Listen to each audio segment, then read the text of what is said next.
Everyone's gonna be here. It's a sign-in sheet. We don't have a table for it. Okay. Have a signature. Yes. How are you? Good. Okay, now we have two recorders. Now we gotta be doubly careful. Would you join me, please, in the pledge of allegiance? I pledge allegiance to the flag of the United States of America and to the republic for which it stands, one nation, under God, indivisible, with liberty and justice for all. It is our tradition to hold a moment of silence for men and women in uniform and those fighting the pandemic.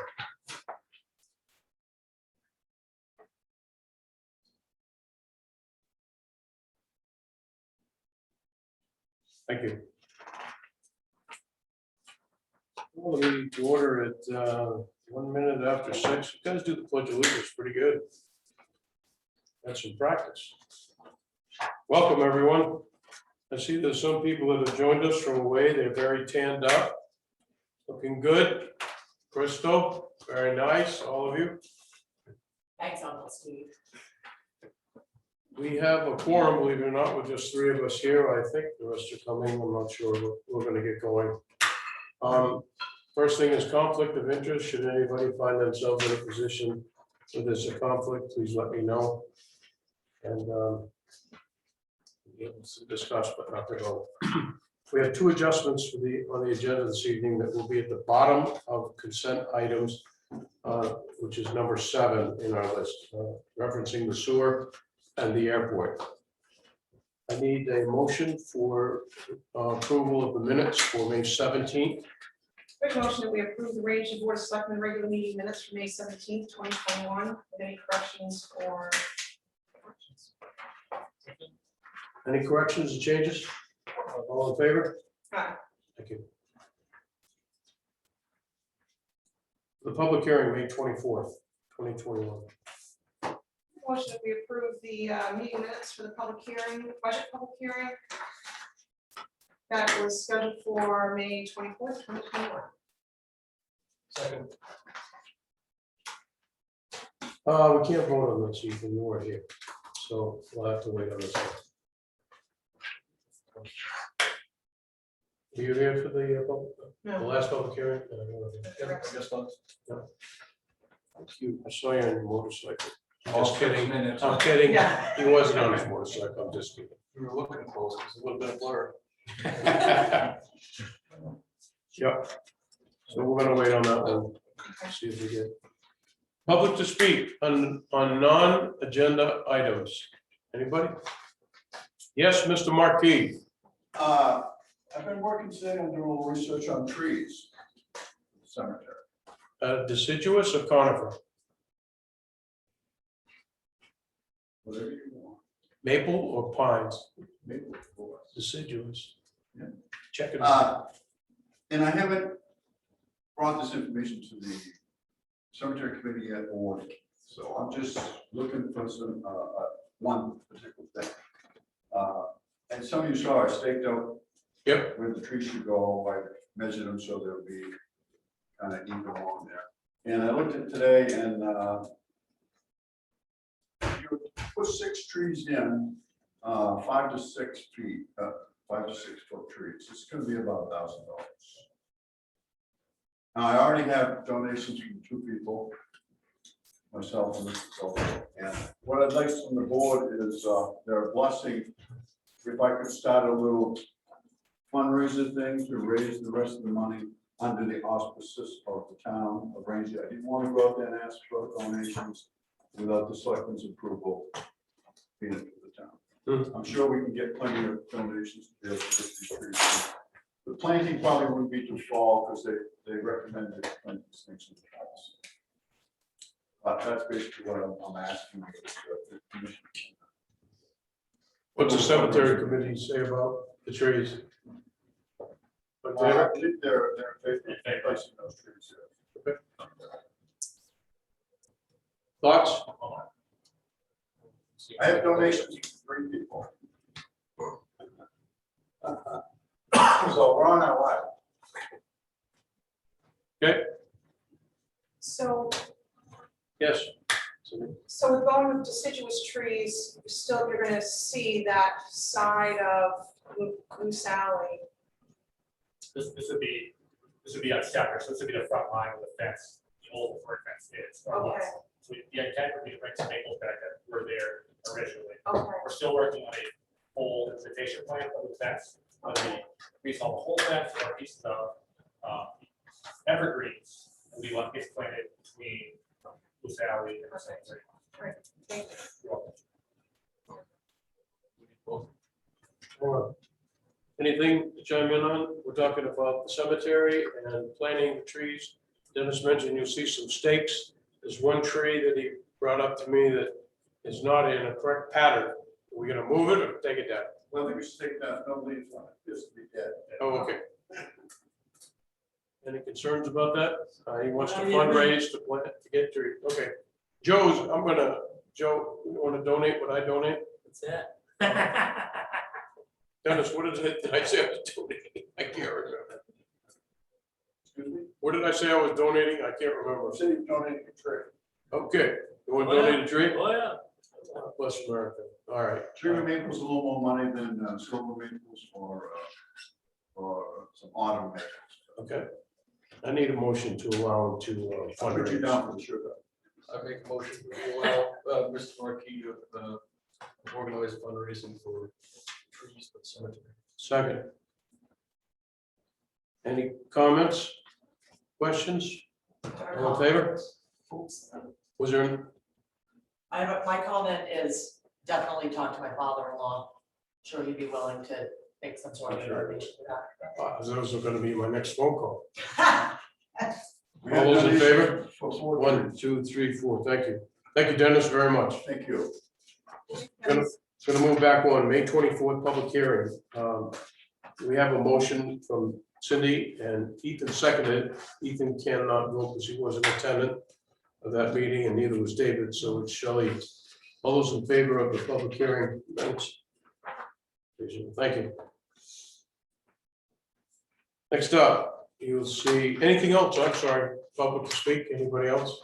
Linda, you've got an agenda. All right, thank you. Zoom land. Nope. You'll see the planning board, they've been busy. A lot of site visits. If you have any questions or concerns with some of the items in there, certainly a lot of detail is presented to us. Appreciate that. Consent items.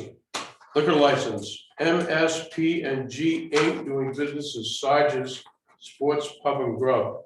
We have a manager here. Make a motion that we approve the liquor license renewal application for MSP and G Inc. doing business as Sergeant Sports Pub and Grub.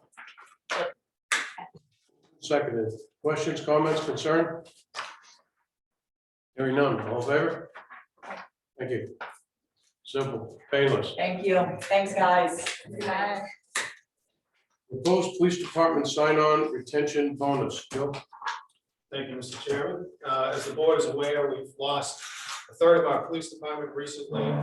And we've begun to recruit or attempt to recruit. We've put some ads out there. What the chief has discovered through this process is that most departments are offering bonuses to attract and retain folks. So the chief came up with a pretty good idea, I think. He's proposing, and I'm supporting this, $2,500 in signing, $2,500 after successfully completing the probationary period, which for law enforcement officers is 1 year, and then $5,000 after completing the second year.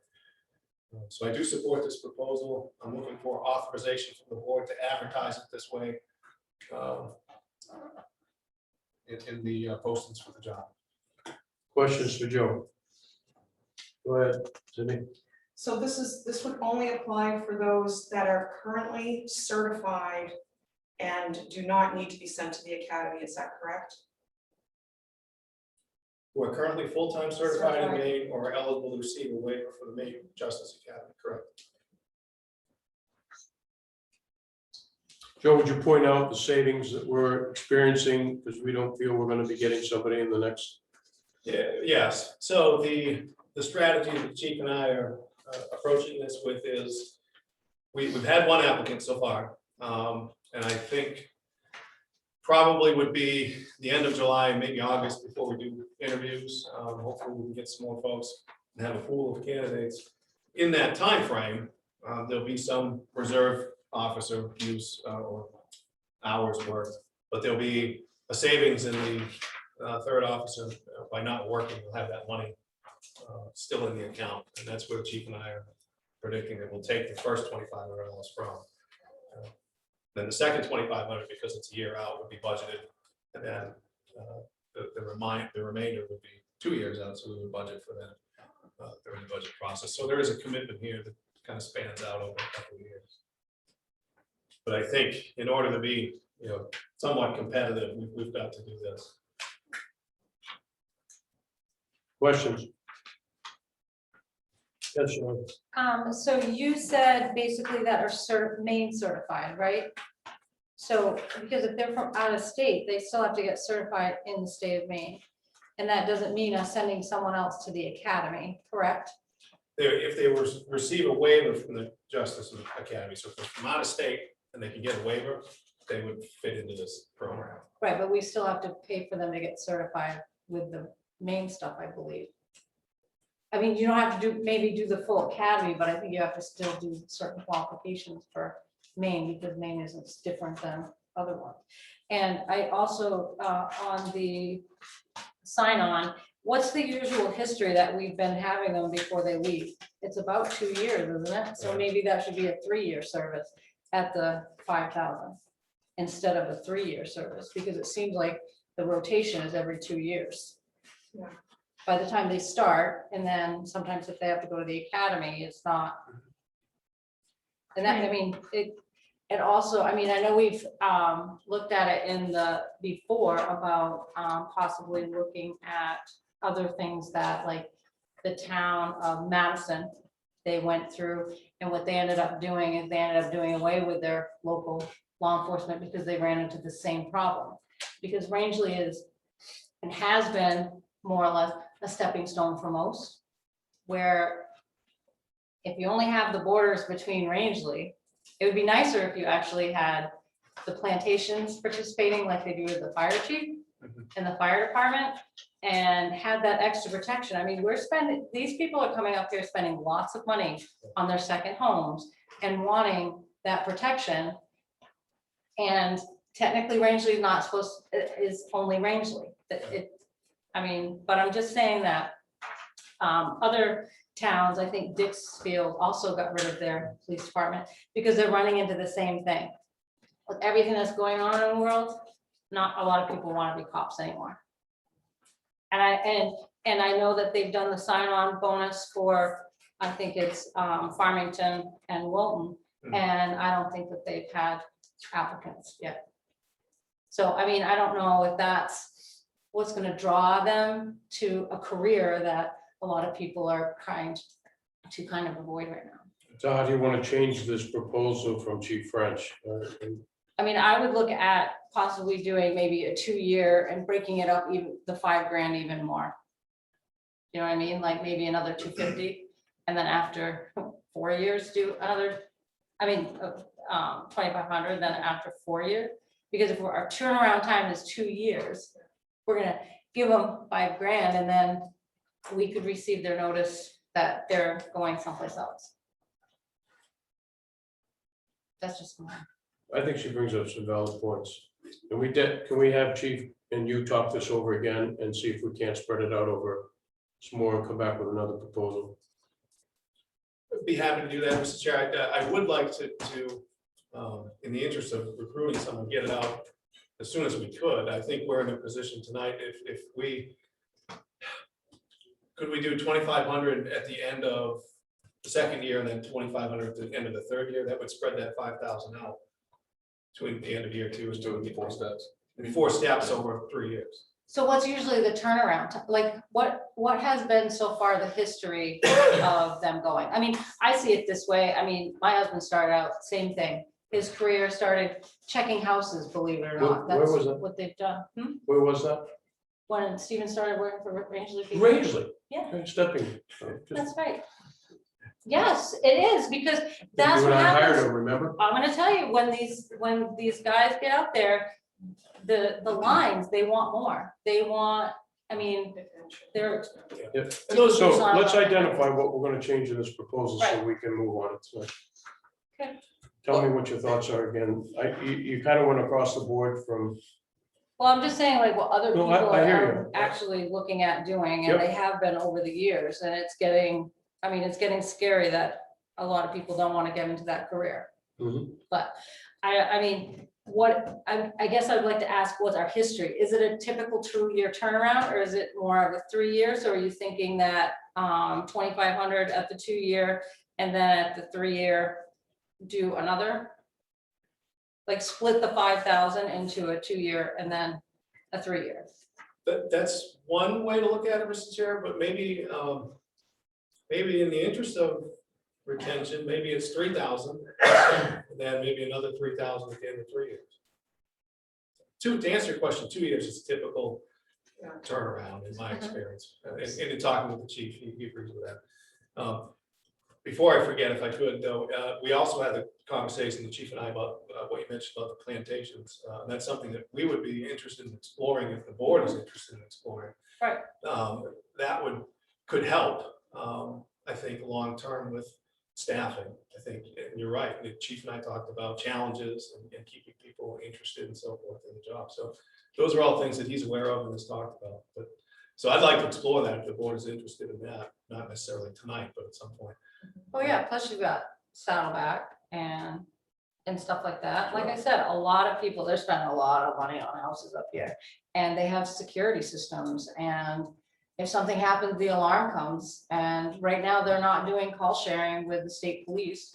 I mean, if they have 2 deputies on, right now, the 2 deputies cover the north, like one gets up north, then one stays in the middle, and they're asking state police to cover south, so there's at least 3 people on. That's a lot of mileage to getting from one place to another, especially if something happens, so. I mean, to that point, it sounds all the more reason for us to get an officer as quick as we can in our area with the Franklin County being stretched as thin as they are, just like every other county, so I'm told, because of the lack of interest in police, like you're saying. So I would like to get this out, but I'd also like to get it out involving some of the points that Shelley just brought up, whatever we get free to, so that Joe and the chief can get us someone. Can I make a suggestion? Where it says, in going forward, I'd like to propose, the $10,000 is not correct in my final analysis, but this is where it says, I am envisioning a bonus to be broken down into 4 payments. I'm suggesting 4 over a 3-year period, 2,500, 2,500, 2,500, and then that first sign-on part. So we get them here longer. So however you couch that paragraph and make that number $10,000 at the beginning work correctly. Does that make some sense to everybody? That way we get them 3+. I don't see 3 years as retention. $10,000 is a lot of money, and if right now we get 2 years out of them for nothing, I would want to see something out at the end of 4 years, is my thought. Yeah, it's 2,500 is what I put down. But it was at the end of 3 years. No, on the 4th year. I didn't say it correctly. I have 4th year is 2,500 after 4. Right. So whatever those numbers, so I banked it out over 4 years. You have a sign on and then you split it up. I agree, $10,000 on the front end is, Yeah, if they leave between year 3 and year 4, well, they Cough don't it get up. they don't get the 2,500. exactly. So I just, if we want retention, let's get retention. In my opinion, retention is born out of salary negotiations down the road and how employees feel about their job in the meantime. The bonus is added, and I don't think it's wrong, but in order to retain people, that's up to us on this board and the managers to do things right to keep them around. Yeah, they're gonna have union negotiations all the way through it, so I mean, the salaries are gonna go up. I mean, I guess I'm kind of agreeing with Cindy where she's like, I don't see this as retention, but the lump sum, it will sweeten the pot, but that's not ultimately be keep somebody around. Well, to your point, Ethan, I think, you know, if we do discuss expanding out to the plantations, I think that would help with retention. And it might, Mhm. and the current negotiations with the internet proposals may make a path for something like that. You can only travel these roads so many times. There's just not a lot of room for growth. Yes, Joe? What's the main thing on retention? Is it the hourly rate probably? That's part of it. In the past, it's been, you know, they've just wanted to expand their horizons more. Maybe they wanted to go into canine. Yeah. Maybe they wanted some detective work. A little more variety to the Maybe they want to jobs. qualify for being able to do firearms. Yeah. And I mean, the other bigger outfits have those capabilities of being able to offer stuff like that. Whereas in the small town of Rangeley, we don't. I mean, that can be said for any occupation within any of the town or municipal offices. You reach a point and that's where you are. You just have to make a decision. So Right. there's a little bit of luck involved and then selecting the right candidate that has the mind to be in a place such as this. And perhaps they'll see the growth that's happening in this region and you know, the PR that's out about Rangeley and has grown over the last 10 years. And we'll get the right person. Keith? Just listening to the discussion, I think the $10,000 is obviously incentive to come here, but how do you get here? There's no place to stay right now, so that's a huge burden on anybody that's going to recruit it is a place to live and an ability to survive here on the income that Chris given them. So we limit ourselves in the same direction. You can offer them $10,000 all day long with upfront work for 4 years, but if they can't stay here as a full-time officer or close to here, then we're really limited anyway. It's bad timing. And most of them that have worked here haven't been full-time officers here. They've been full-time officers here, but they travel Right. But I don't, from where they live outside. not throw rent into it, but it's a realization we have to understand also. Yes, Mr. Marquis, Dennis? Just in the office of past history, we've had this problem before. But I do agree with a sign-on bonus and I think the 4-year thing is a good idea. Break it up so that they get a raise every year out of it. Can I ask the question, do we get reimbursed by Oxford County if we have to send it to criminal justice academy? Yeah, we received a check for $32,000 for 4 year.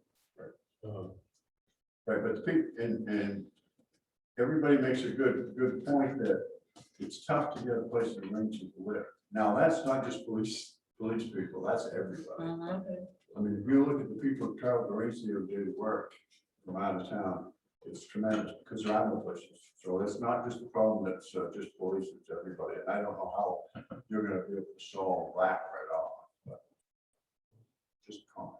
Nope, good one. Anybody else? Oh, yeah, one more point I meant to forgot is the plantation thing. We've gone to the plantations before, we talked to them. The plantations basically get Franklin County Sheriff's Department for their county taxes. And they don't want to spend any more money because they already get the job. But what a lot of them don't realize, Dennis, that includes the dispatch. That doesn't mean that you're gonna get a police officer here within an hour every single time. And there's only 3 of them per shift for 24-hour coverage. So that's not a lot to cover the entire Franklin County. But in a life-threatening crisis, you're gonna send Rangeley. That's what you do now. Right. Yep. If there's life threatening, everybody comes, but No, I mean, I wish you could get someone from the plantation, it would be great, but it's a tough. What's your pleasure on this? You want to divide it over 4 years? It's a good idea. You good with that? Yeah. Joe? You good with that? Yeah, look at it. Let me hear a motion. One more point. Yeah, go ahead. maybe some wording in the marketing of this position may have to be taken towards enticing someone's spouse or something to understand that there's opportunities here for family members as well. I don't know how you throw that in there, but it's a hard sell sometimes on a spouse to want to come to a place if only one half wants to come, or if there's not another job like this for the second half. It's just my. Nice small school. You need a mechanic with the garage. Why? You need a job then? No, I'm just saying that the guys, if it's a Okay, woman, her okay. husband is a mechanic, there you go, there's a job. I need a motion. I make a motion that we approve the proposal for sign-on retention bonus in the amount of $10,000 to be spread out in $2,500 increments, $2,500 increments over the course of 4 years from their date of hire. You second? Yes. Move and second. Any more discussion? All in favor? Thank you. We have 2 appointments to the planning board. First one is Wesley Dugan, term of 3 years. Motion, we approve Wesley Dugan for his request for appointment to the planning board for a period of 3 years. Second. Any discussion? All those in favor? Next one is Jerry Brown from 80 Loon Lake Road in Rangeley. Make a motion that we approve Jerry Brown's request for appointment for a 3-year term to the planning board. Second. Any discussion? You all know? I do not. Yep, no. All in favor?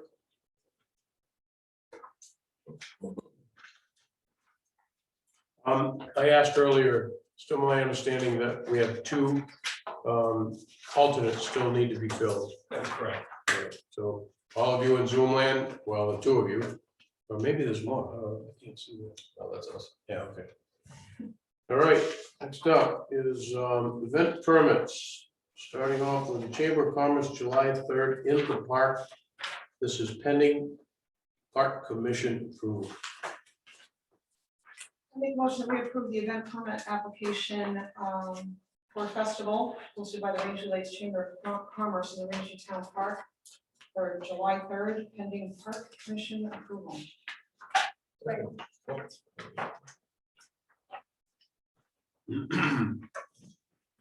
Any comments, questions? All in favor? Thank you.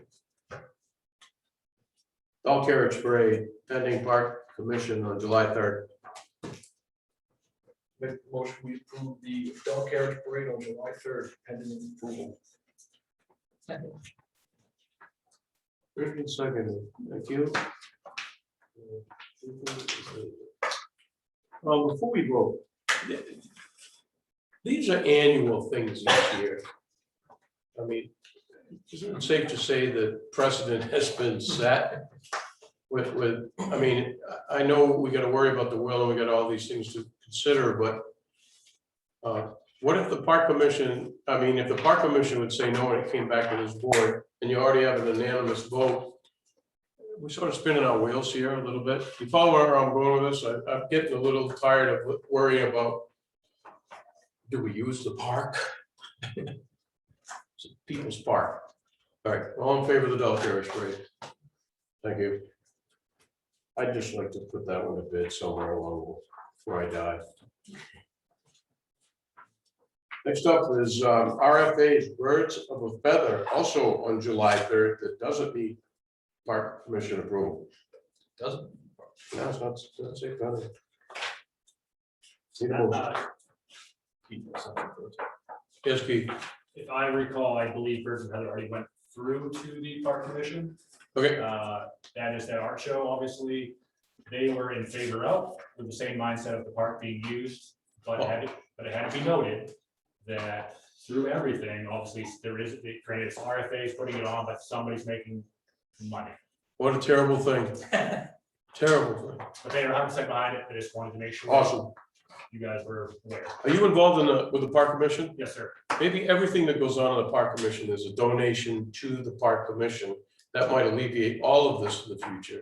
So if somebody is actually earning a living, God forbid. They were in the same mind frame of, it's part of the, well, the table fees and everything go to the RFA for the town, for the kids. Birds of a feather, July 3rd, I need a motion. Make a motion to approve Birds of a Feather / Rangeley Friends of the Arts for the Joan Frost Memorial 3rd of July Arts and Crafts Show on July 3rd. Moved and seconded. Any more discussion? That'll be it for me, by the way. All in favor? Thank you. Main Forestry Museum, July 16th and 17th, logging festival, pending park commission. Steve, excuse me. The parade does not need, it needs your permission, but it doesn't need the Parks Commission. It's part of the festival that needs the Park Commission. So we can still. I've got it all as one here. Yep. Go ahead. Okay, Linda's right, this parade, the permit has it all, the Little Miss Wood Chip Contest, they've decided to X out the park as an alternative site, no matter what the weather conditions are, they're gonna tough it out over at Rangeley and make that work. Oh, good. Okay, they would still need permission from the park commission. I spoke to Jimmy Janassi and Cash Haley about that, is for the burling, which is the log rolling part of the woodsman's competition. Sure. And the way that worked in 2019 was that as soon as the parade went down Main Street, the woodman contestants were already in the town park over near the kayak area, and they performed their log rolling event there, and then they packed up and went to the museum and had the rest of the chainsaw and axe things at the forestry museum. So they would still need the park commission, but just for the log rolling. It's a great event. The whole darn thing is great. Need a motion. Make a motion to approve Maine Forestry Museum Logging Festival, July 16 and 17, 2021, pending the park commission. Second. Moved and seconded. Any more discussion? By the way, seriously, it's a great event. Hope it never stops. All in favor? Thank you.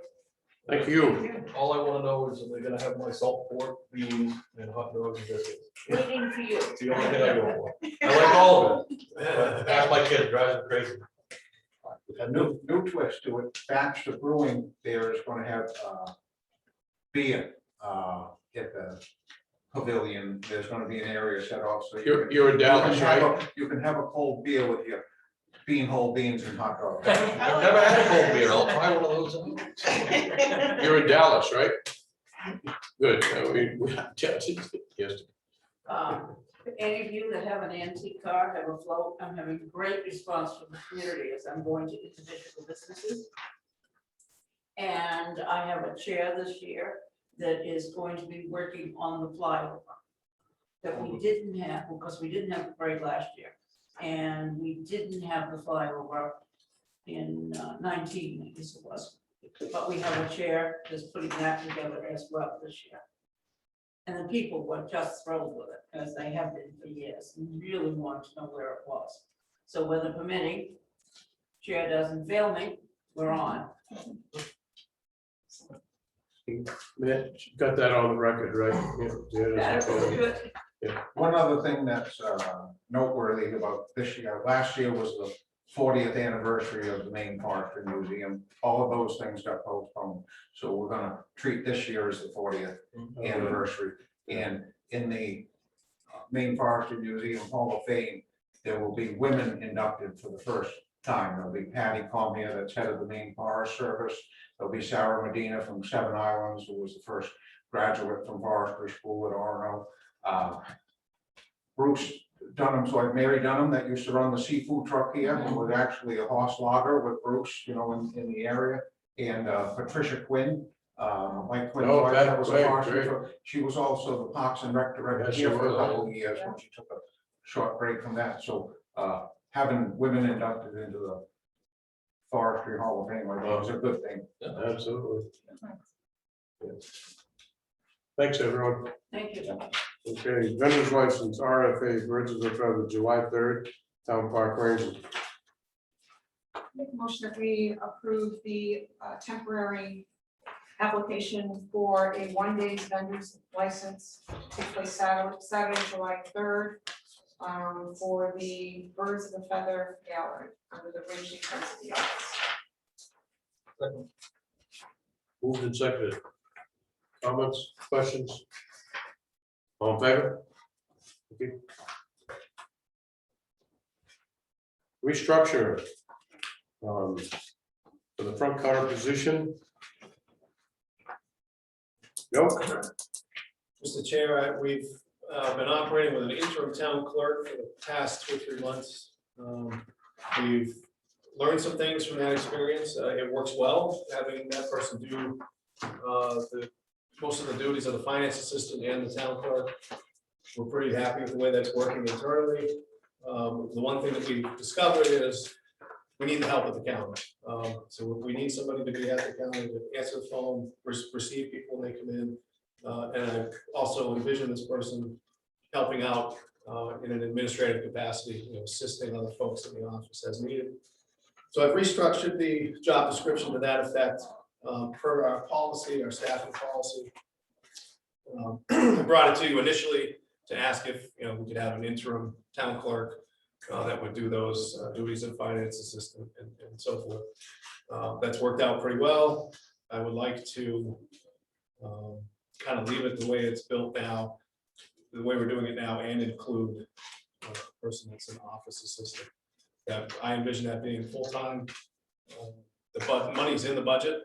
It's under the finance assistant title. But I don't want it to confuse folks and have them think that this person is going to be strictly the finance assistant. It was built before. So those duties, most of them will be with the town clerk moving forward. So I'm looking for authority to advertise this new position. Did you have literature somewhere about it? Did I see something about it or in the packet, or am I skipping over it? I put a note in there, I think. Oh, is that, yeah, okay, that's right. It's right down very So front. the memo part, Let's go to the front. Yeah. Wherever you put. Yeah, actually, it's. Okay. Yep. I knew I read it somewhere. Yes, Jay. so I have a question. I know that where we're just starting to open and stuff like that, and a lot of people for a year have been using a lot of online services.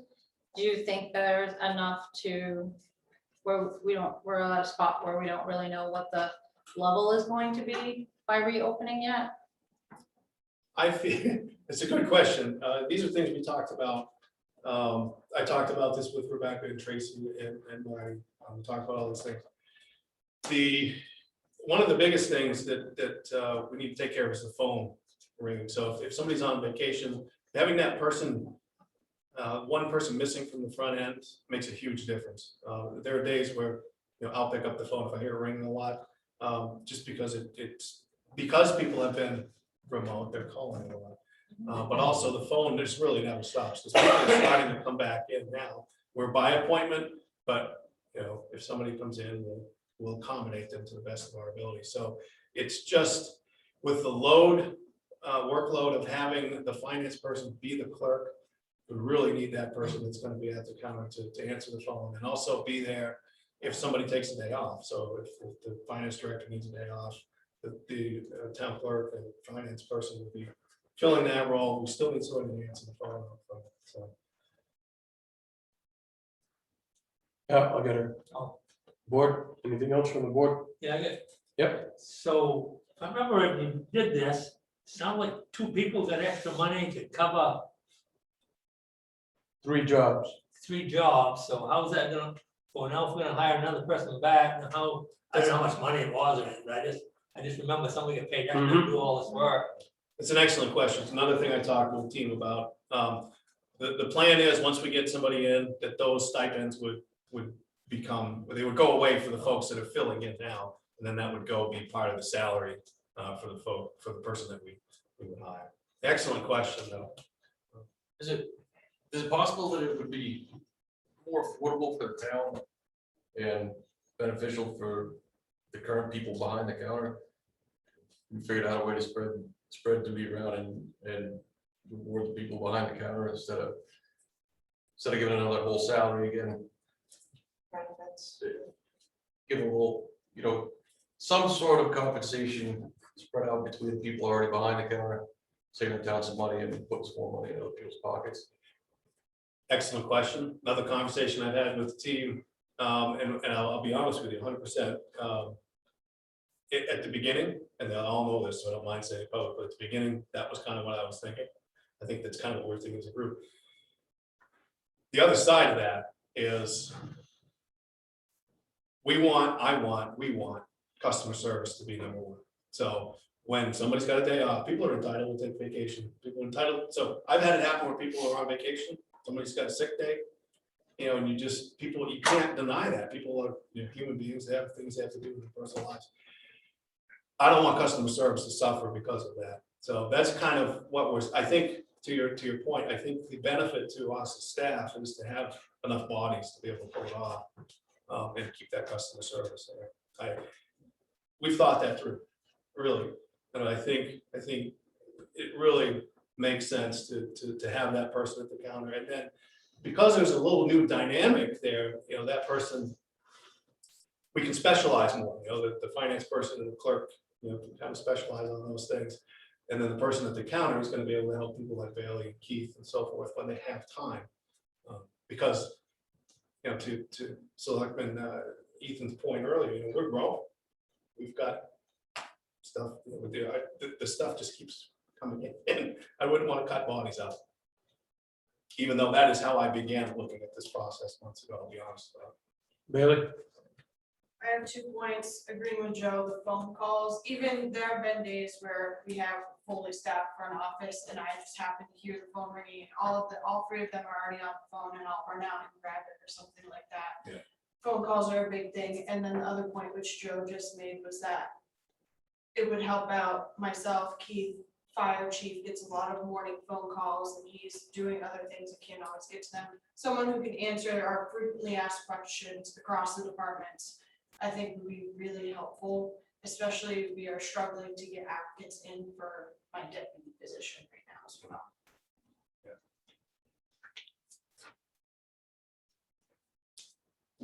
Anything else? You want to get, yes, sir? I just, I was hoping that, Joe, your original thought, okay, extra money, share the duties. I was hoping that would continue. I agree with Ethan. I, really hoped that we wouldn't have to add another position at the expense, for benefits and whatnot. But also, I remember years ago when customer service wasn't good, and that's what you're going to get backlash on. And that's when, if it can be avoided, and the fact that we do have a lot of projects going on, Rangeley is getting busier and bigger. I like the fact that this position would be widespread. I think that's probably what is selling me on it, as opposed to voting no. Anything else? You good? Good. I need a motion to allow Joe to advertise this position as described. Don't we need a job description to approve? We have to have one of those first, right? Well, I have the job description. So the policy says that the classification and the title is the domain of, I can bring the job description to the next meeting if you'd like, actually, I have it here. The job description is responsibility of the town manager of the policy, but the title and the classification is responsibility of the board. I'm happy to share it with you. I didn't intentionally keep it from you.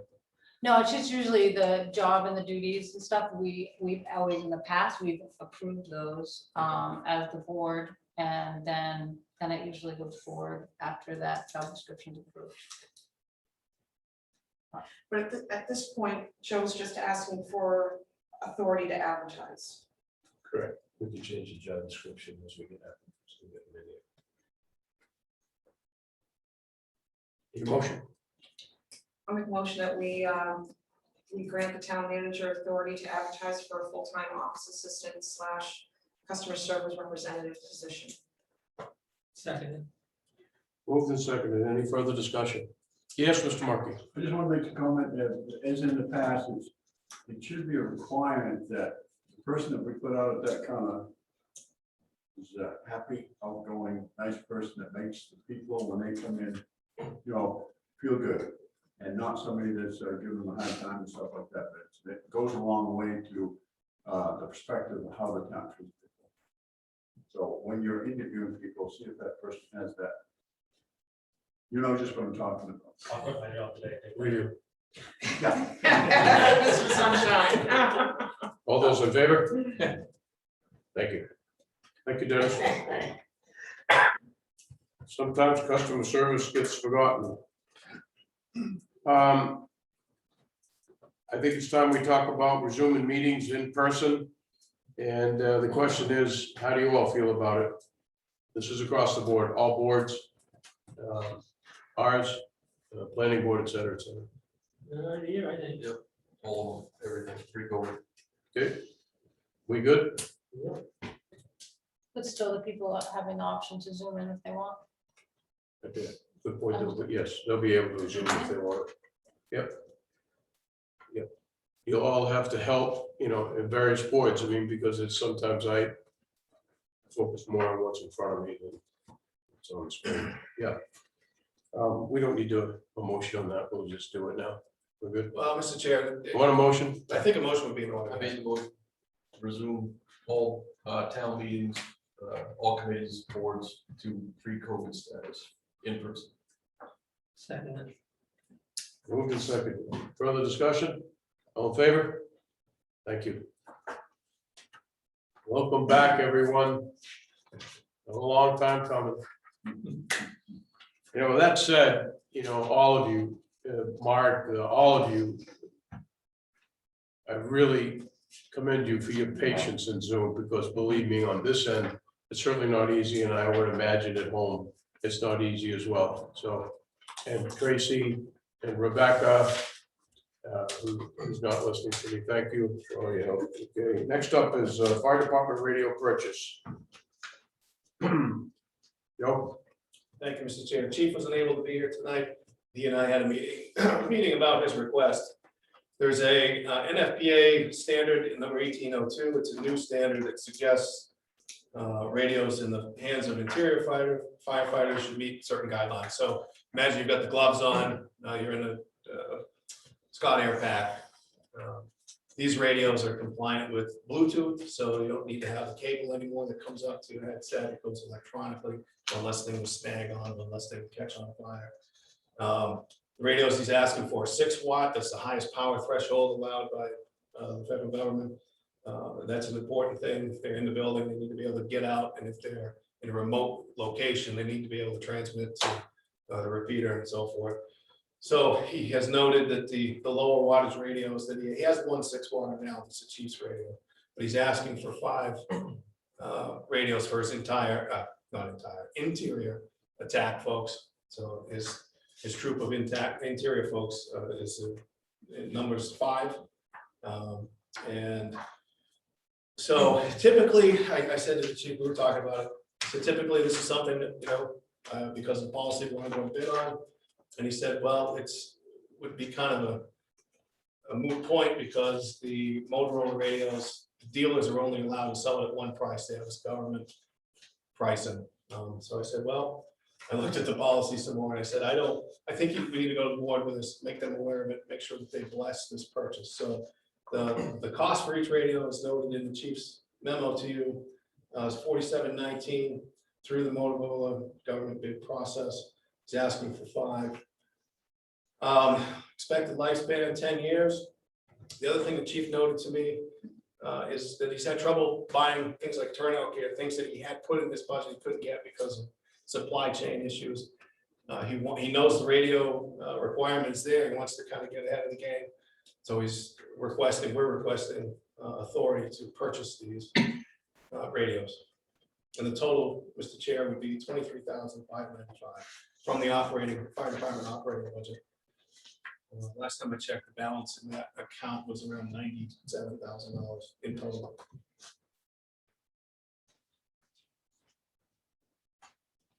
Questions? Dennis, fill us in about them. Dennis. Yeah, go ahead. Yeah, she's not able to be here, like, we put a unusually fire call, sanitation at a grass, which fire over there. So we got some crews over there working. I'll try to answer any questions you may have about these radios. I know they meet the new standard, they, through NFPA. And they're mainly for the interior people, so if you can imagine, when you get all this gear on and mask on, trying to speak and be heard clearly is tough, so our MSA packs are able to be integrated with these radios so that you can hear and speak. The guy with the mask on can hear and speak and do that. They are intrinsically safe so that if you go into a gas call, they're not going to be a cause of fire explosion, stuff like that. So if there's anything else I can answer. Covered, Dave? Yeah, so. Shelley? They're expensive, but everything Expensive, else it's in expensive. police and fire is expensive, but the crew safety has a lot, is built in a lot with Do they have that same program for, sorry, do they have that same program that they did for like the police? Where you have a certain insurance that covers them, so you can roll them over? Or that. no? Oh, the radio. she said. Yeah, the radio. That I don't know. So I'd have to check with the chief. I don't know.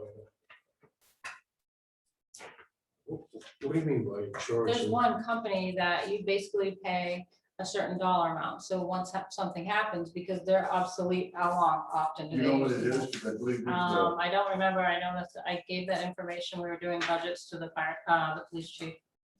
But there's a company that you pick the companies through that, and then they basically, any upgrades or something like that, it's not as much of a hit as, because the radios are so expensive. right. Like I said, I can't answer that issue for you, so I don't know if that made it was the price of. I'll check with the police chief on that tomorrow. Yeah. One thing, if I don't lose it, but one thing I thought of while Dennis was talking, these have a Mayday function too. That you can push if you're unable to speak or unable to, if you're having a tough time, just push the Mayday function. You'll know that you're in trouble. And one other thing that you made me think of is that these are programmable in-house, which is different than most radios. Most radios, you gotta call the specialty folks and they gotta come up and about it. They gotta get in there. These, you can use Windows 10. Chief can reprogram radio, so there's a savings there. So. Motion over here. Ethan, anything? Motion to approve. Oh, wait a minute. Cindy, anything? I'll stop, thank you. Okay, motion to approve. Second. And Cindy, any other points? All in favor? Thank you. The sheet that was handed out to you when we came in is our adjustments to the agenda. Steve, Yes, do we need to, the notation at the bottom here is Chief Bacon would like to rescind his previous request for 5,000 from the fire reserve. We typically have to approve that. Do we need just to make a note that fire reserve, those fire reserve funds won't be pulled? I think it would be good housekeeping, just to, Okay. just to make a note of that. so So the that's, motion, Cindy. Yep, so good, yeah. Been spent. has not been spent. Okay. All right, so do we need a motion or do we just need to note the minutes that? I would recommend a motion, Okay. reversing your original motion. All right, I'll make a motion that we rescind the fire chief's previous request for $5,000 from the fire reserve account.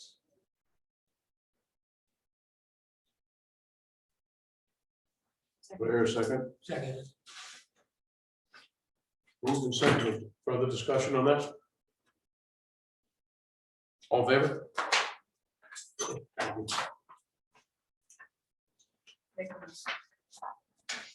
Tracy, can you make sure, or Joe, whoever, the fire chief is aware of that motion, so he can add that to his budget, Yep. So, Will do. okay, next up is the two items for the adjustment. First up is the sewer department Main Clean Water State Revolving Fund. I would assume Keith's gonna tell us about this. Here you go. Which would you like? I can open it up and then let Keith get into it a little bit further. First of all, Mr. Chair, I apologize if these were not in the packets. They were in my email Friday, which I didn't get to. So, and I would not have brought them to you tonight, except that they're both due by June 11th, which is Friday. So the first one, the sewer department, the Main Clean Water State Revolving Fund is offering to provide the town up to $20,000 for creating a climate adaptation plan for the treatment facility.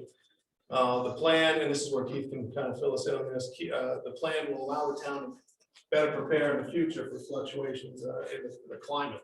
So basically, if the shoulder seasons may get shorter, there may be less of a shoulder season, which will affect how he can spray and how we need to plan long-term for that.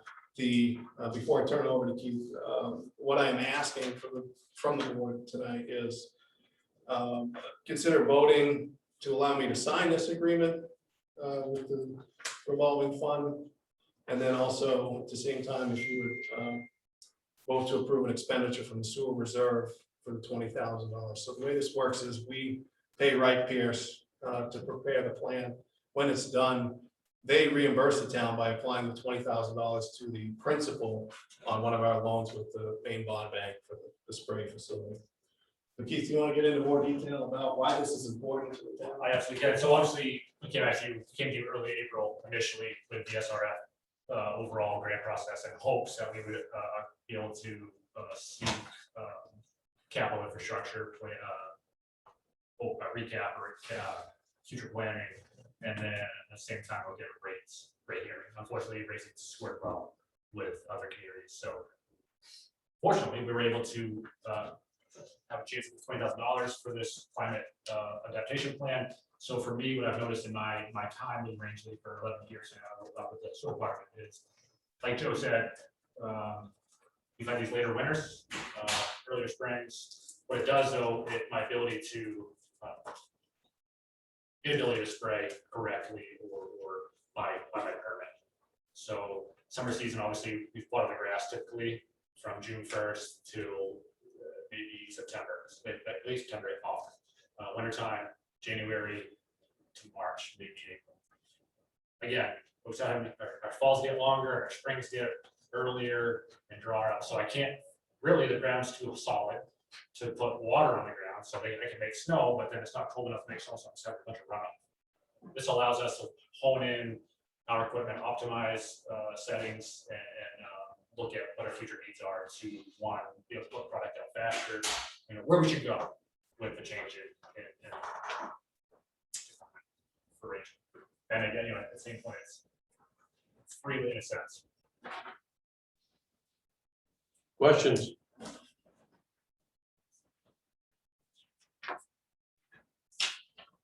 Need a motion? I make a motion to allow Joe to sign the applicant agreement for the state, what am I trying to say? Main Clean Water State Revolving Fund Climate Adaptation Plan. Second. Any further discussion? All in favor? Thank you. Before we go any farther, when was the last time any of you saw the sewage treatment plant? Sorry, I'm coming in. Yeah, I'm getting it. Okay. Tell me what you want to do next, guys. I think there may need to be a second part of that motion. I know. I know. Okay, we'll go to the second part and then I'll go back to what I was trying to say. So, Mr. Chair, the second part would be to authorize the use of up to $20,000 in funds from the sewer reserve to pay for the climate adaptation plan. So moved. Second. Moved and seconded. Further discussion on that? All in favor? When was the last time anybody got to see the sewage treatment plant where they are today? Since the first round. Anytime. I really recommend it. it's a big part of what this town spent, and to see this thing and understand it, and understand what they do, the dangers that they're exposed to. I'd love them to see a pump station. I'm very proud of the facility itself and obviously the progress we've made. Rangeley's been fortunate through either design plans to be advanced for its Yep. time. Obviously now we're on the downhill slide of that, where we have to start to invest more money in those advancements and bring this up to times. But again, we have to go with it, be the guinea pigs essentially for these types of treatment industries. And I'm very proud of what we have. One, what I was able to take over and where we brought it. It's tremendous to the community, I think, and ability to sustain. We spend a lot of money annually on this facility and pump stations and generators and this, and, you know, all the things. Yes, Joe. Mr. Chair, would the board like to tour the facility as a group sometime? It would be good, in my opinion, as a group. Yeah, love it. If we can schedule it. You know, I know everybody's busy, but it's gonna get busier. We could get it done sooner than later. We can always start the meeting a half hour earlier up at the sewage treatment plant. Yep. You got it? How about the 21st? That's our next meeting. Yeah, works for me. Absolutely. How long do you think it'll take you? An hour, half hour? We'll do it down and dirty in a half hour. Good. Show you Do you really want to get 30? the. Not a You thing. can't come unless you want to get a free pen from the septic field or something. Mark, is this something that you'd like to come and see as well? Well, I may join you.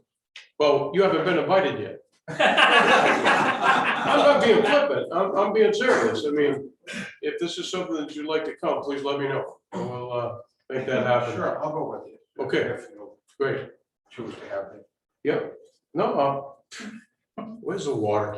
So we want to do it like 5. Okay, next up is airport coronavirus response and relief supplemental appropriation act. Yep. Thank you, Mr. Chair. May I ask Tracy a question? Tracy, did you catch the date on May 21st for the meeting at the sewer plant?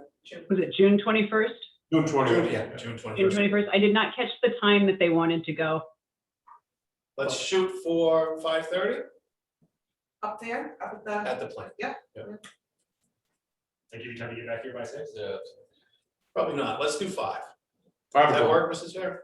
5 o'clock. 5 o'clock. Thanks, Tracy. You're welcome. Thank you. Thank you, Mr. Chair. So the airport is the second item that's on the adjustment list. And this is the coronavirus response and relief supplemental appropriation act. So this is secondary to the CARES Act that you approved roughly a year ago. That money, we were successful with that money. We bought motor tires and some other things.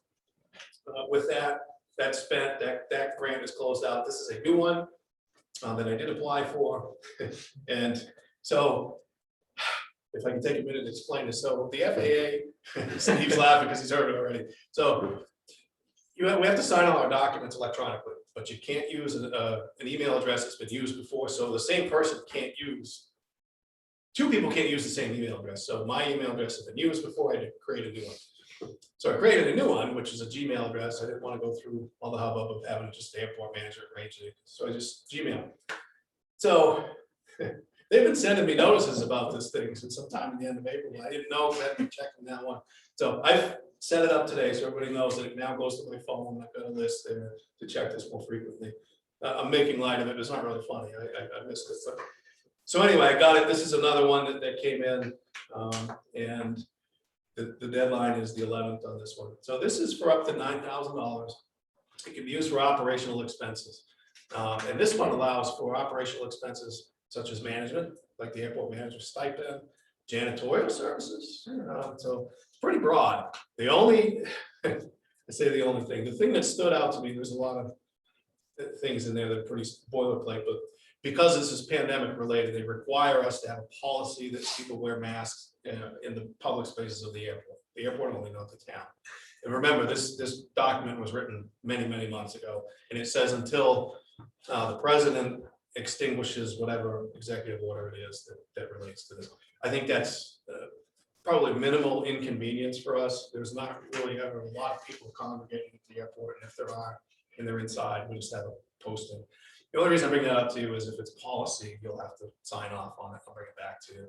Other than that, this is a non-matching grant. And we can use it for those things that are operational. So I'm requesting approval for me to electronically sign this agreement by June 11th. Need a motion? I make a motion to give Joe authority to sign this grant. Second. Any further discussion? All in favor? Thank you.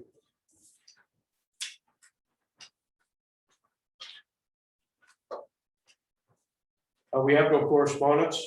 Move on to old business. RFPs for a human resource consultant and economic development consultant. Joe and I were talking this over a little bit and let Joe describe all of this thing, but we agreed, both of us sort of had the same or similar idea that we do interviews. Even though we still only have one applicant for economic development, I would still recommend an interview so we can bring up points that may be important to each one of us. Go ahead, Joe. Thank you, Mr. Chair. So yeah, there was one entry for economic development, and I think 3 for human resource consultant. I'm talking with Steve, I think, 10 or 15 minute interview, somewhere in that time frame, executive session interview with these folks, just to kind of see what it is that they're offering, generate a discussion, ask questions and so forth. There are some criteria in the RFP for how you will ultimately select the person, but the interview can be more casual than that if you choose it to be. One other thing that I would like to introduce into this, it's been a good exercise. We've got some good options, I think, ahead of us. So a while back in, I don't know, probably January, February, in looking at the budget expense reports, I was looking at legal expenses were getting close to going over.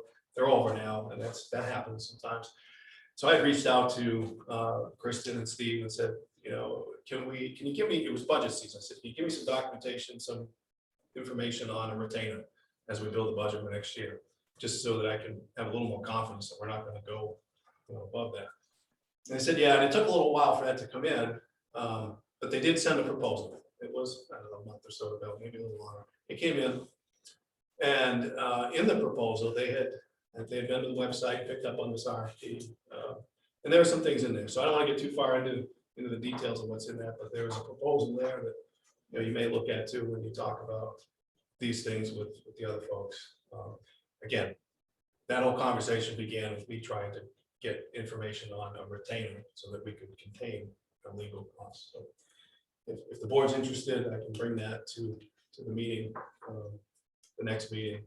Now, the next meeting is the last meeting of June. It's your last scheduled meeting of the fiscal year too. So just kind of keep that in mind. But if you'd like, Tracy and I can schedule interviews for your next meeting when you get back here from the plant. You can meet with those folks via Zoom. They don't have to drive up here once a month.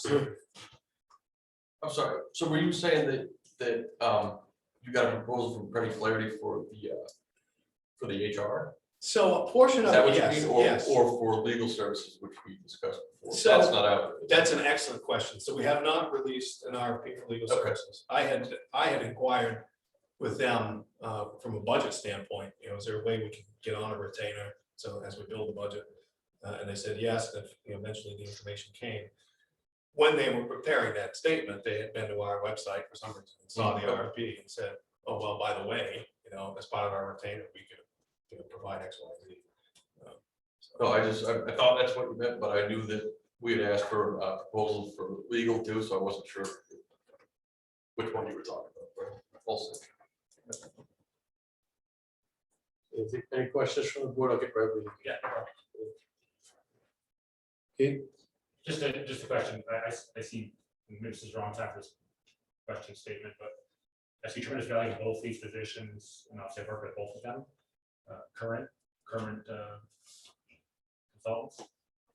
Future wise, not to try to increase our workforce, but is there a value to bringing an individual that, I probably can't combine both these positions, but I mean, at least economic development to a full-time position in Rangeley that concentrates solely on our region, that, we have more influence directly here than sharing somebody with somebody else. I mean, I know it's what we pay, obviously, doesn't cover up what it actually costs, but I think if we can look at cross-training with other positions for human resources and look at other ways to save money and maybe bring in more money through grants to that position, I think it's the value in itself.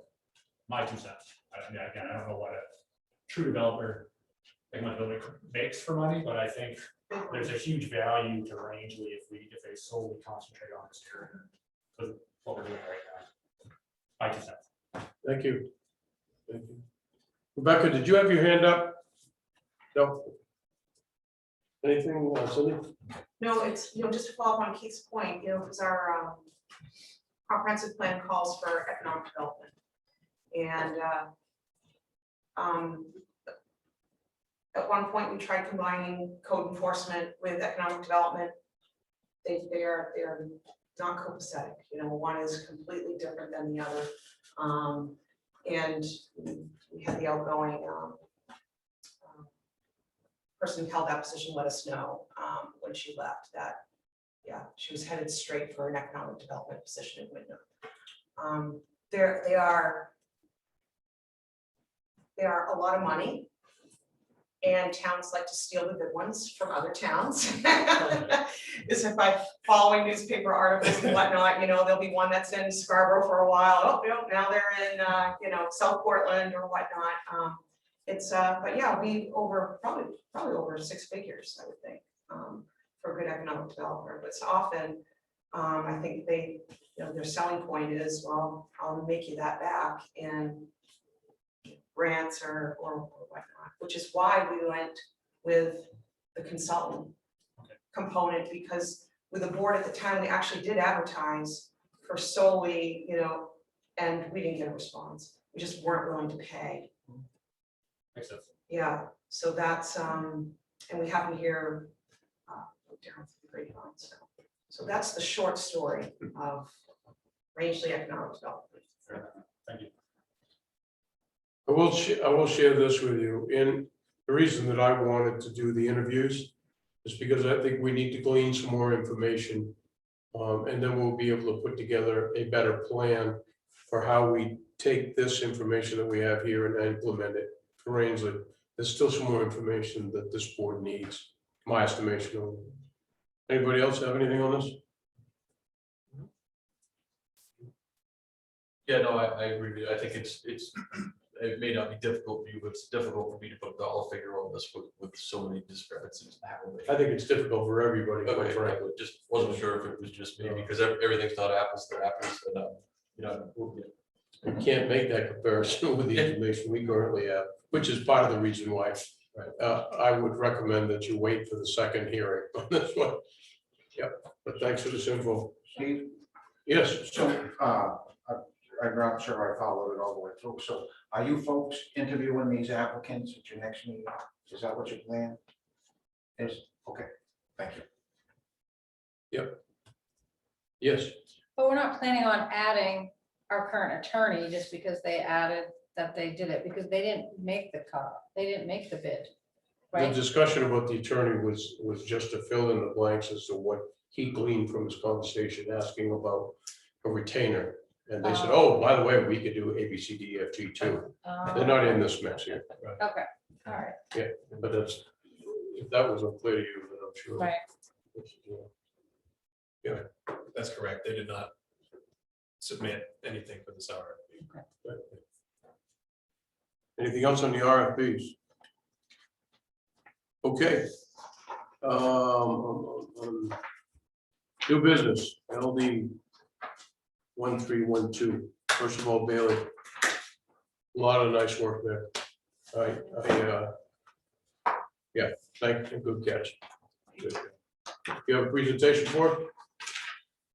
I spelled out in the memo, I can highlight a few of the points that really stuck out to me that make this such an issue for Rangeley specifically.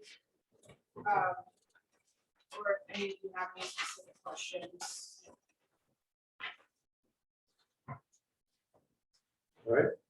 You want to just give us a brief description of what this is all about for those who may not understand it all? Yeah, so this is about accessory dwelling units, which in Rangeley, we don't have defined in our current code. It is defined in the new version of chapter 38 that I gave to you for us to consider as a second or third dwelling on a property. So this is taking away a lot of our rights as a municipality to restrict these accessory dwelling units, both new and existing structures to be put in. So a major point to me is if you see 2B, we can't require setbacks greater than 5 feet, which is huge for Rangeley. This is being pushed by big cities where they probably have setbacks that are pretty close to that already. We have 20-foot side setbacks in most districts in Rangeley. This would mean that 2 neighbors potentially could have 2 full houses 10 feet from each other, which doesn't meet the culture and feeling of Rangeley, as well as it's a safety concern for for the fire department especially. And then again, 2H, requiring separate sewer or water connections for an accessory dwelling unit. That could be a concern of sewer district, water district. They could just pipe into their existing line that's in a house after building a house in their backyard and not have to go through any of our current requirements going to the sewer commission Or water district? or water district.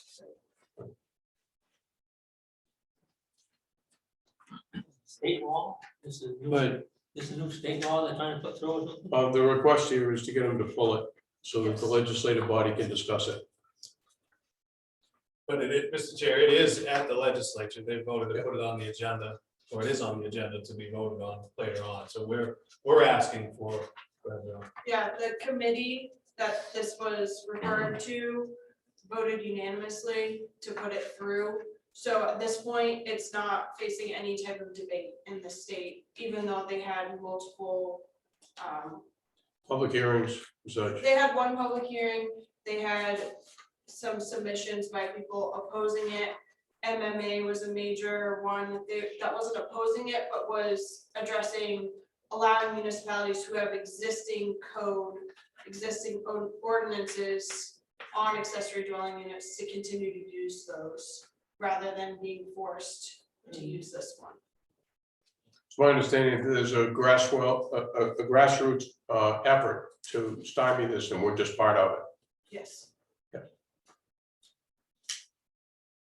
Yeah, Mr. Chair, unless certain legislators hear any opposition to this, it's likely to be passed as written. So we're requesting that you authorize or sign this letter so we can send it to our representatives so that we've got their attention.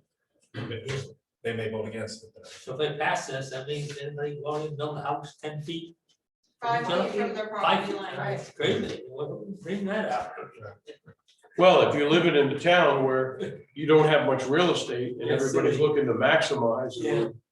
Developers who are creating these new, smaller subdivisions. Commercial maybe, but Right, residential, they're clearly not thinking about rural Maine Maybe. in these particular efforts. yeah. And they're setting us up for some serious failures. Bailey, I had talked to Joe earlier, it'll show you the corrections I wanted to make in the letter, Absolutely. okay? And I also requested, and I'm gonna ask the board if they're in agreement, the last paragraph, if you go down to where it says, pull the bill from the consent agenda and give the entire legislation the opportunity to discuss it, its merits and pitfalls, and take out in both letters. And then secondly, add Bailey's name and Joe Roach's name to this letter as well, showing unified support from all.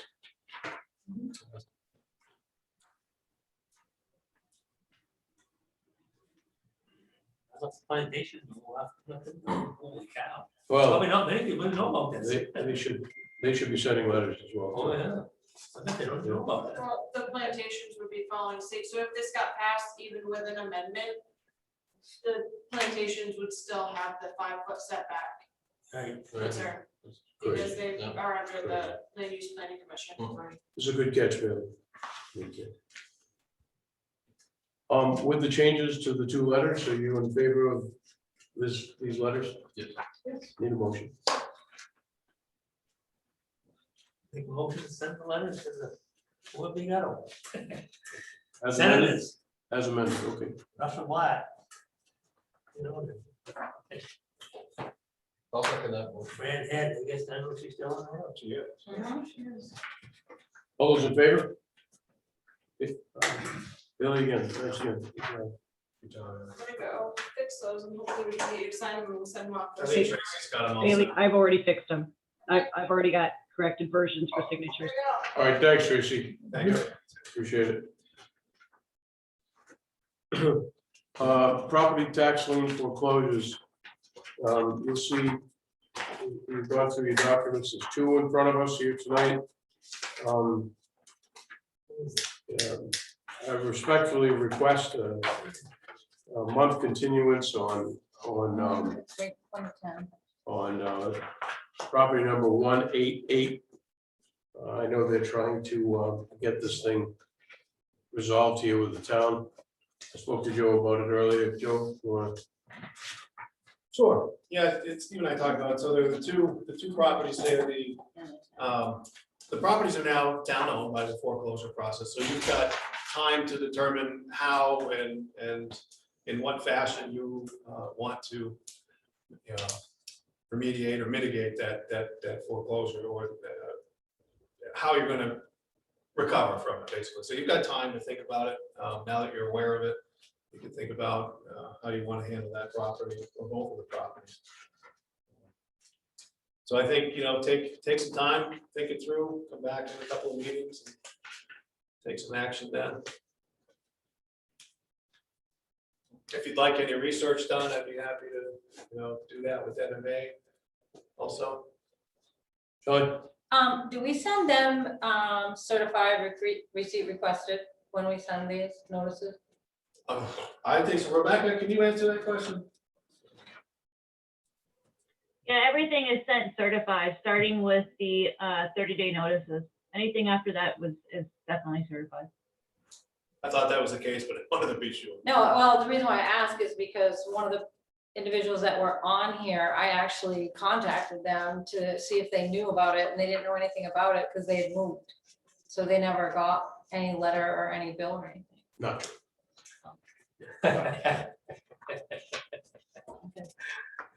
You're referring to.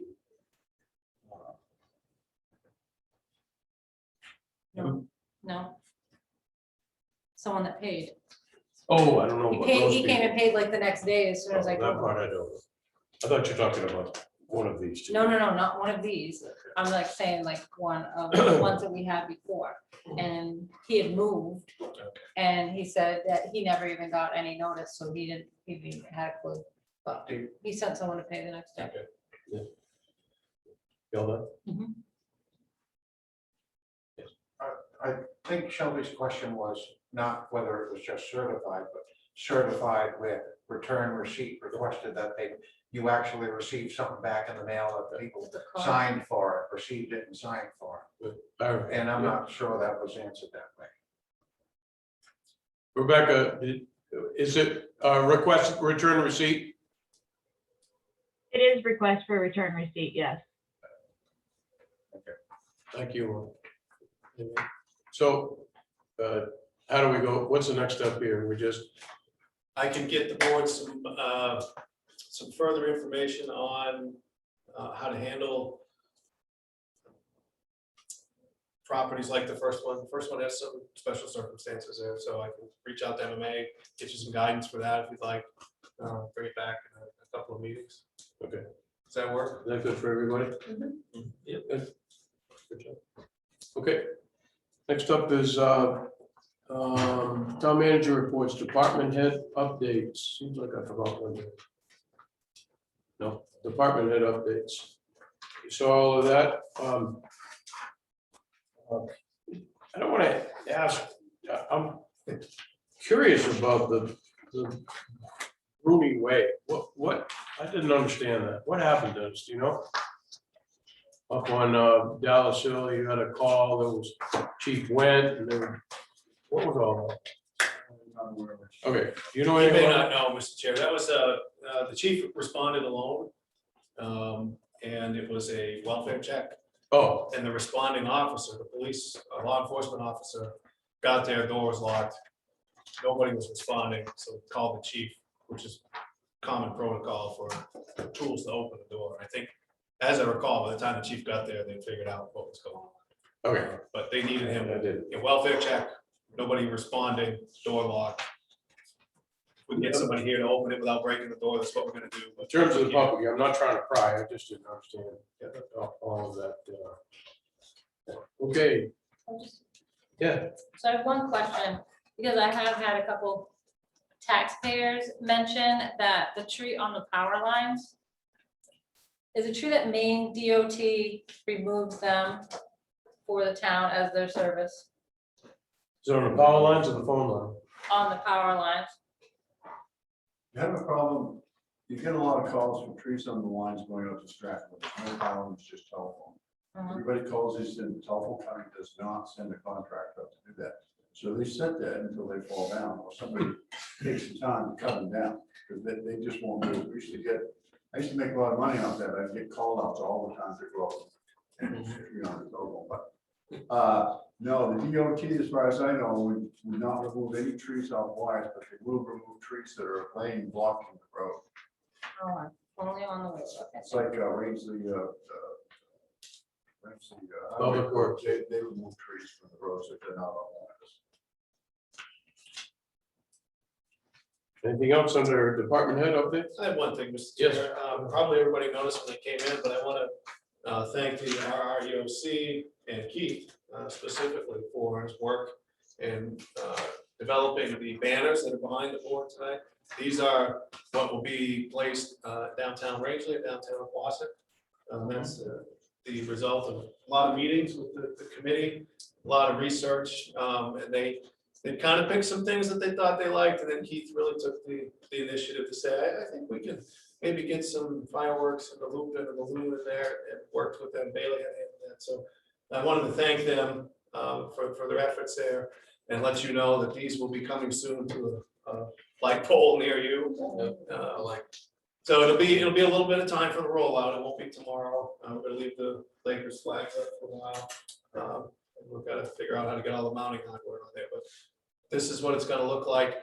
Going forward, there'll be maybe some new ones, but you'll be involved in that process somehow, going down the road. But these will get us up and running.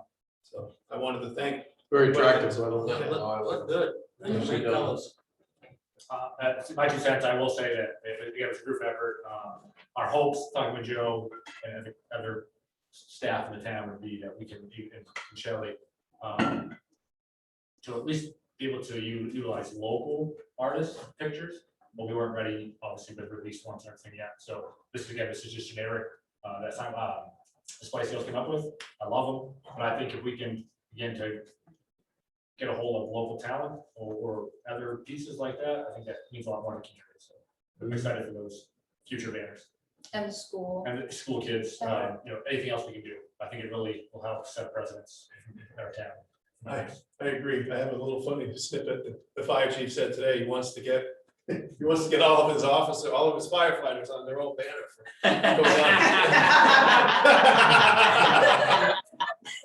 He was serious. I was laughing a little bit. I think he was serious. I recommend the assistant fire chief be on a banner on Cary Road and identify what house he's in. Speaking of that, how far are we reaching out? I mean, I know that we consider downtown Aquasic and we consider just Main Street, but what about reaching out to down near the farmhouse and come towards us this way? Because we've got the IGA, and there's other businesses all along there that. So my plan, as you just stated, obviously, the welcome banners, what I did is I got one of each, so I have 4 different displays, obviously, for Rangeley and Quasit. So my initial intention is we'll have the wayfinding signs that are outside of this project. But I want to not just limit ourselves to the immediate area. And I think the ability to one, to have one of these at each entry point into the community, one, and then as you stated, come down towards Hayes Landing more, come right down through Route 4 essentially, and have these spaced out if I get CMP permission in certain areas. So Is that a big deal, Dennis?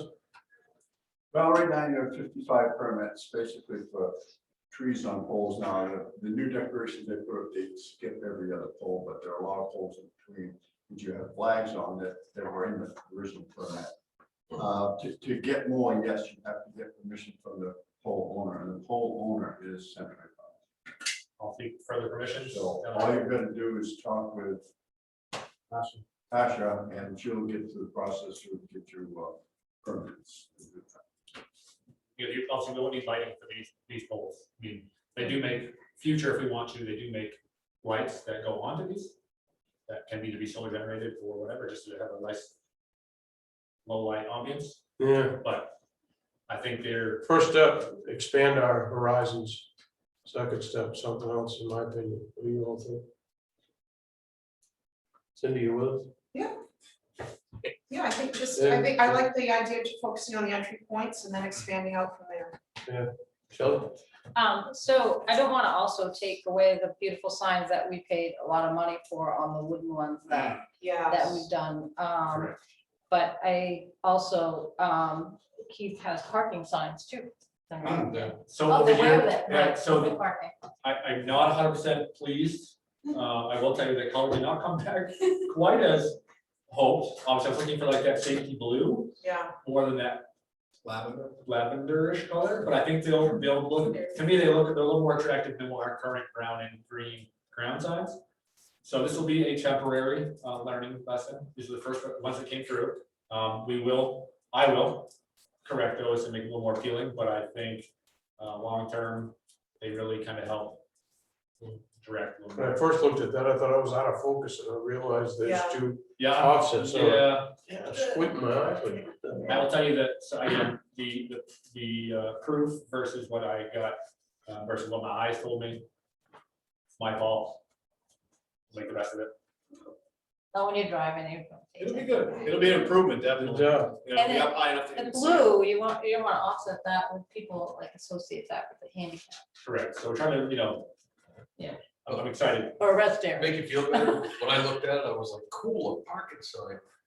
Anything that you have misgivings about, I had none, so. Just put that on Taurus, and I'm just happy there's a parking sign. I think you're all. You'll see those, you'll want to see those in the near future, very near future.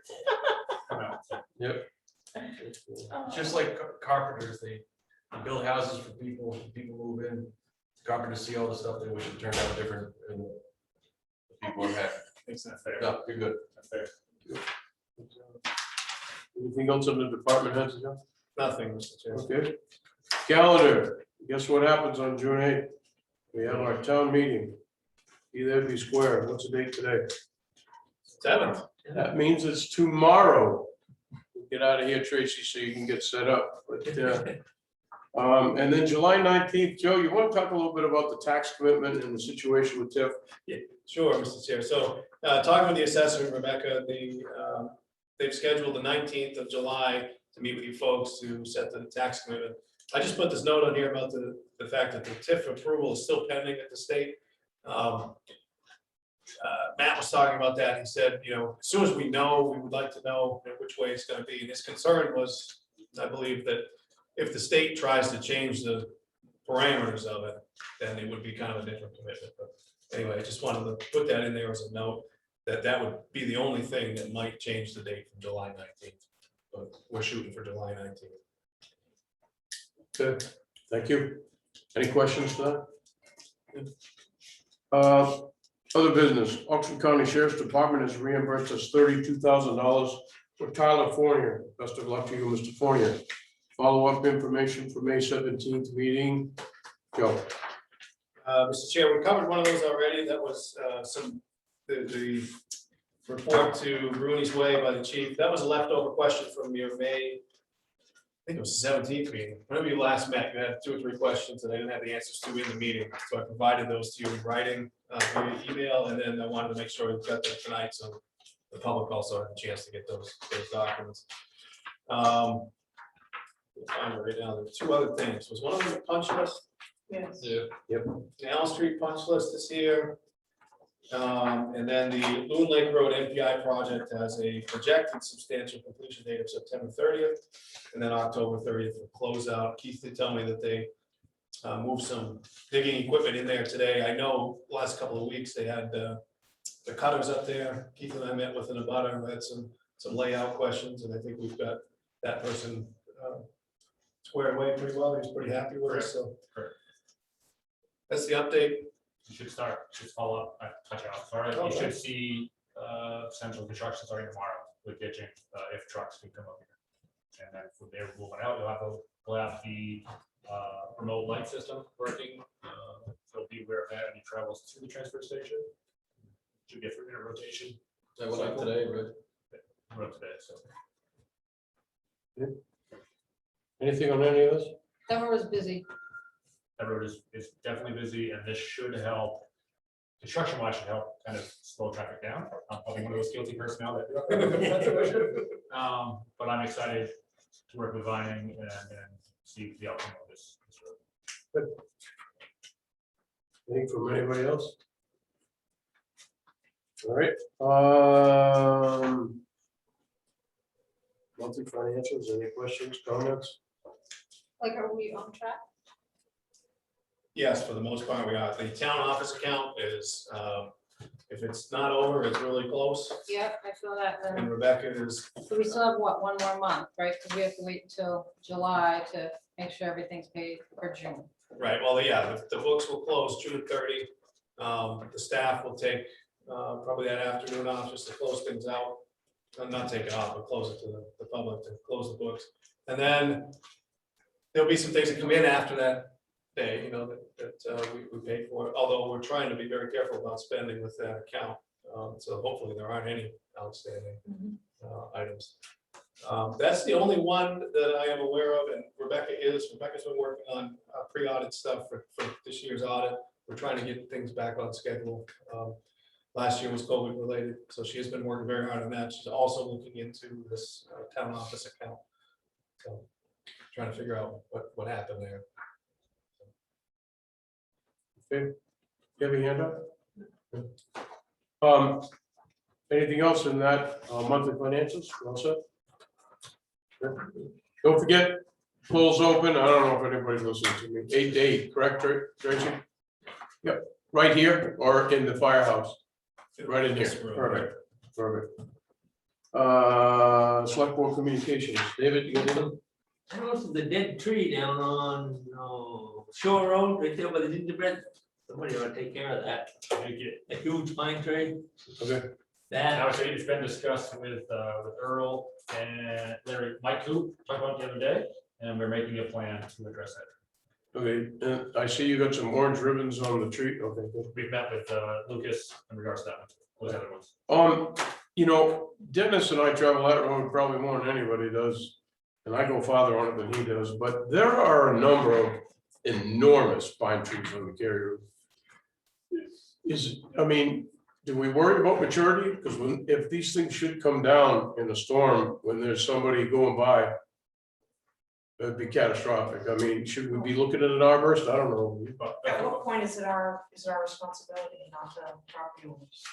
But here's my question, I guess, to go off of what you just said. So I guess right away, one, and then working with, I think the town would be in its best interest to work with the property owners at that point, to look if there's a market for if we could take these trees down and they want them down, and it's public safety number one and the interest of everybody else, if there's a market for this timber to come down, can we do it together?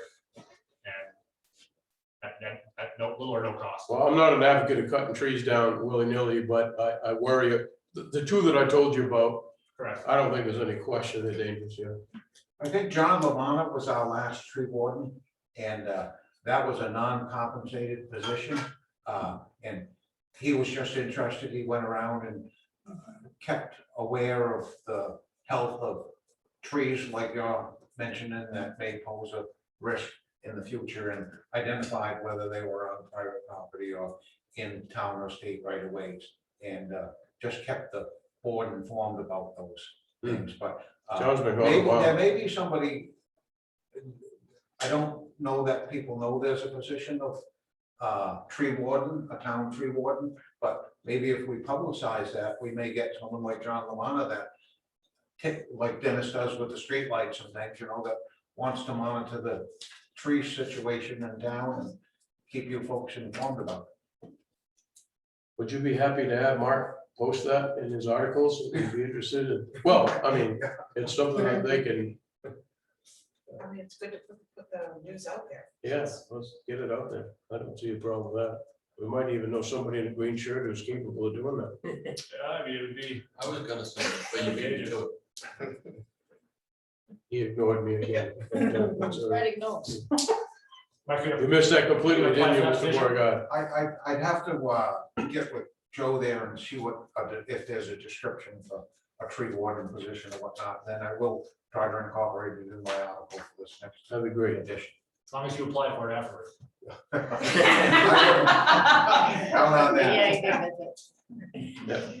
it. No, Okay, one more? yeah, building supplies requested a crosswalk over there. Yep, I brought that to You already Joe's know attention. about it? The Yep, only two things I've heard, I guess. okay. John? No, Ethan? Any?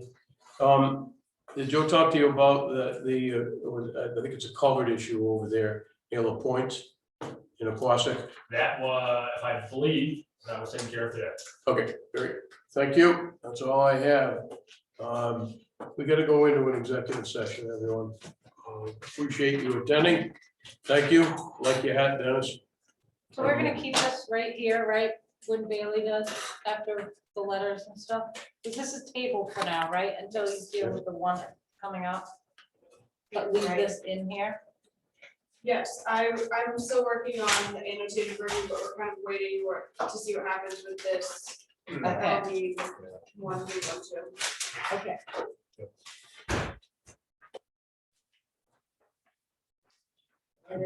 Sorry to mess up your office, Mark. No. No, you can.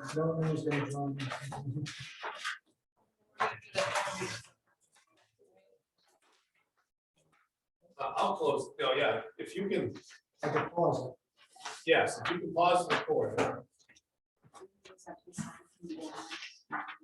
Sure. You don't want to stick around for it? I'll make a motion that we go into executive session. Pursuant to MRSA Title I, Chapter 13, Subchapter 1, Section 4056D, for the purpose of labor negotiations. Second. Moved and seconded. All in favor? Aye. So moved. Stop recording. Very nice. Nicely done. Okay, we'll come out of executive session at 1 minute after 8. There'll be no action taken. I need a motion to adjourn. Motion to adjourn. Second. All those in favor? David wants to stay longer. Oh, no, he raises it. 5-0. Got another one. Tracy will boot your butt out. Thank you. So Joe,